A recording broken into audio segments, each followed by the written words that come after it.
Yeah, I gave her a hand with her car. No big deal, Mike said, shaking David's hand. David's grip was strong, but his expression softened slightly. It was a big deal. More than you know. Mike wasn't sure what to say. He wasn't looking for thanks. And something about this whole situation felt unusual. David reached into his coat pocket and pulled out an envelope. My wife told me what you did, and I want to repay you for your kindness. Mike glanced at the envelope but didn't take it. I appreciate that, but I didn't do it for money, he said. David gave a small chuckle. I figured you'd say that, but this isn't just money. It's an opportunity. Mike's brows knitted together. What do you mean? David sighed, as if choosing his words carefully. Lisa didn't tell you much about us, did she? Mike shook his head. No, just that she was having car trouble. David nodded. She didn't want to talk about it, but we've been going through a rough patch. I lost a major business contract recently, and things have been tight. We're not struggling like some, but the pressure's been unbearable. That night, Lisa was coming back from a job interview, one she didn't think she'd get. She was already feeling hopeless when her car broke down. Mike felt a pang in his chest. He had seen the look in Lisa's eyes that night. That kind of stress, the weight of the world pressing down on you. It was familiar.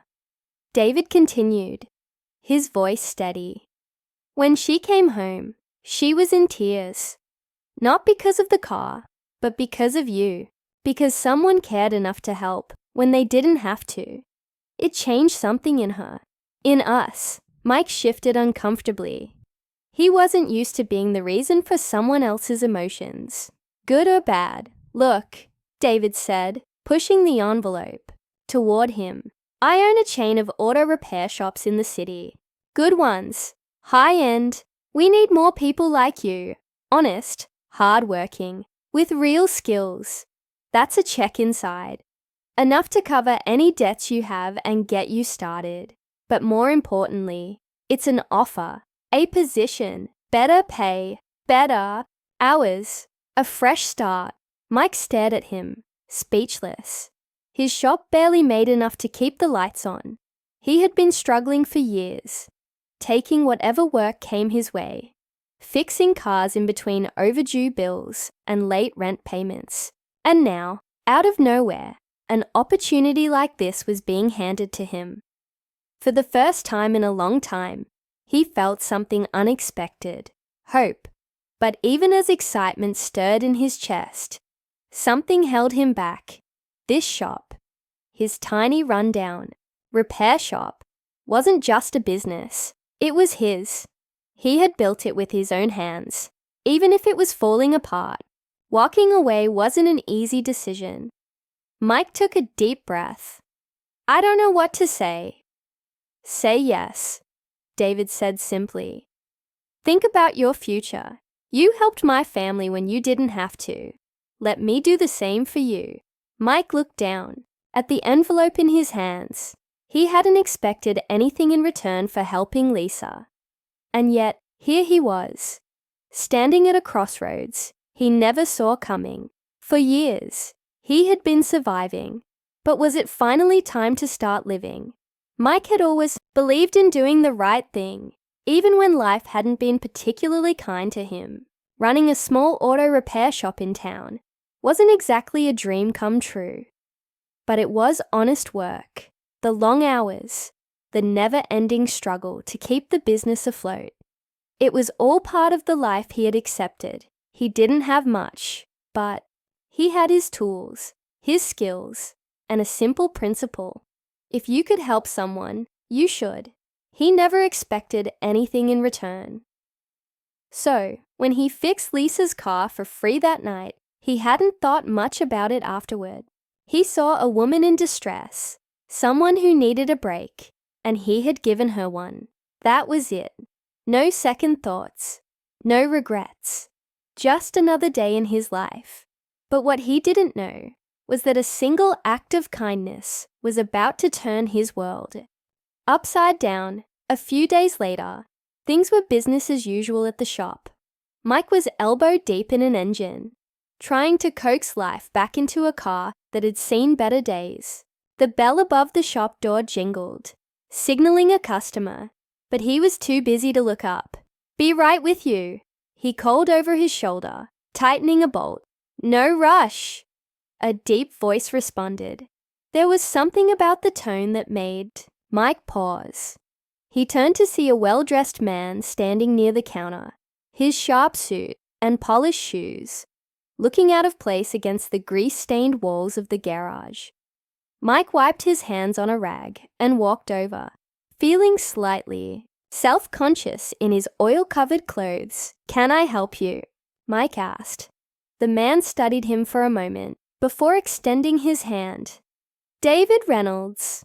Mike hesitated before shaking it. "Mike, what can I do for you?" David gave a small smile. "Actually, I think I should be the one asking that. You helped my wife Lisa the other night."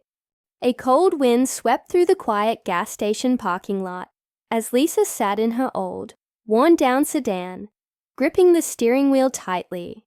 She had already been there for over an hour, staring at the dashboard, hoping, praying, that the engine would somehow miraculously start. But no matter how many times she turned the key, all she got in return was the same dull clicking sound. The battery was dead. Again. Lisa let out a frustrated sigh and glanced at her reflection in the rearview mirror. Her tired eyes told a story of exhaustion, of too many nights spent worrying about bills, about her son's school fees, about simply making it through the next day. She had never been the kind of person to ask for help, but right now, she had no choice. Stepping out of the car, she wrapped her thin jacket tighter around herself. The sky was beginning to darken, and the evening air carried a bite. She looked around, hoping to spot someone, anyone who could help her. That's when she saw him. A man in his mid-40s, dressed in grease-stained overalls, stood near a rusty pickup truck, wiping his hands on a rag. His face was lined with years of hard work, but there was a kindness in his eyes that caught Lisa's attention. He had been watching her struggle for a while now, and finally, he stepped forward.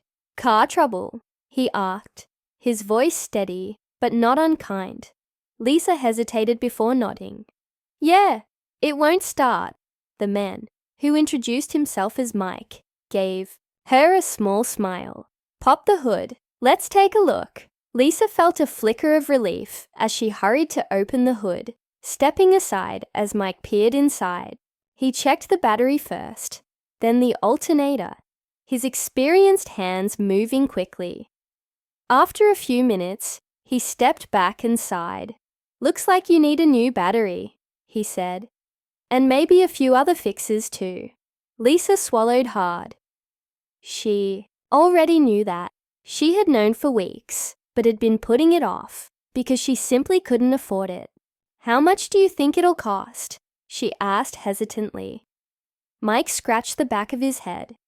"A new battery alone, maybe $100. More if we're talking labor and other repairs." Lisa's heart sank. She didn't have $100. She barely had enough for gas. Noticing the worry on her face, Mike hesitated before speaking again. "Tell you what," he said. "I've got a spare battery in my shop. It's not brand new, but it'll work. I can install it for you, free of charge." Lisa's eyes widened. "Are you serious?" Mike shrugged. "Yeah, it's no big deal." But it was a big deal. To Lisa, it meant everything. Tears welled in her eyes as she tried to find the right words. "I don't even know how to thank you," she whispered. "Just pay it forward someday," Mike said with a wink before getting to work. It didn't take long. Within minutes, the car roared back to life, and Lisa felt an overwhelming sense of relief. She shook Mike's hand, still stunned by his generosity. "You have no idea how much this means to me," she said. Mike just smiled. "Take care, all right." Lisa nodded. Still trying to process what had just happened, she had walked into this parking lot feeling hopeless. And now, because of a stranger's kindness, she could finally go home. But what neither of them knew was that this simple act of goodwill would change Mike's life in a way he never expected, because days later, when Mike least expected it, a surprising gift would arrive at his doorstep. One that would prove that kindness, no matter how small, never goes unnoticed. Mike didn't think much about that night after he helped Lisa. He had done what felt right, nothing more, nothing less. In his mind, fixing cars was second nature. If he could lend a hand without expecting anything in return, why wouldn't he? That was just the kind of man he was. Life had been tough on him too, and he knew what it felt like to be down to your last few dollars, praying something, anything, would go your way. But as he locked up his small repair shop a few days later, he noticed something strange. A sleek black car was parked outside, its engine humming softly in the cool evening air. The kind of car that didn't usually belong in this part of town. The driver's side door opened, and a well-dressed man stepped out.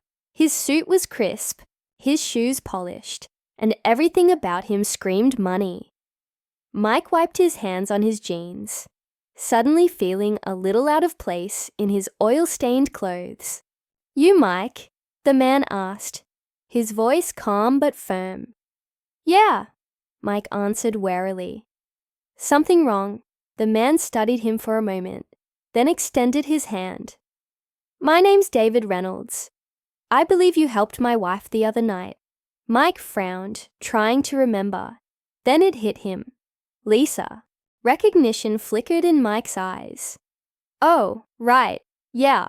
She was having car trouble. I just replaced the battery. No big deal." David chuckled softly. "That's exactly what she said. But you don't realize how much it meant to her." "To us." Mike shifted uncomfortably. He wasn't used to people making a big deal out of things like this. "Look, I didn't do it for any kind of reward," he said honestly. David nodded. "I know, and that's exactly why I'm here." Mike frowned. "What do you mean?" David reached into his jacket and pulled out an envelope. Inside is a check and a job offer. Mike blinked. "A what?"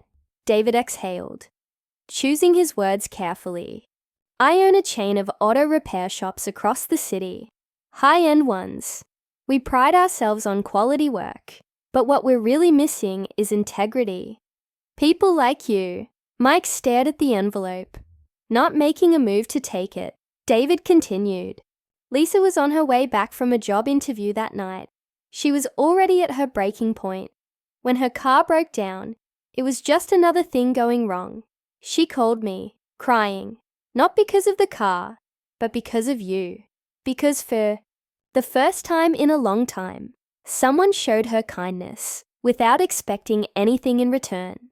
Mike looked away, unsure of what to say. "I won't take up too much of your time," David said, "but I know an honest, hard-working mechanic when I see one. I'm offering you a position in my company. Better pay, better hours, a future." Mike ran a hand through his hair. "I appreciate it, but I've got my own shop. Small, yeah, but it's mine." David nodded. "I get that, and I respect it. But let's be real here. How much longer can you keep this place going? No offense, but I saw the sign outside. The paint's peeling. Equipment looks like it's been here for decades. And I'd bet good money that you're barely breaking even." Mike's jaw tightened. David wasn't wrong, but hearing it out loud stung. "I don't want to insult you," David said. "I just want you to think about it. You've spent years helping people, but who's helping you?" Mike had no answer for that. David placed the envelope on the counter and stepped back. "Take a look. If nothing else, consider it a thank you. No strings attached." With that, he nodded once and walked out, leaving Mike standing there, his mind racing. For the rest of the day, he tried to focus on work, but his eyes kept drifting back to that envelope. Finally, as the sun began to set, he sat down, took a deep breath, and opened it.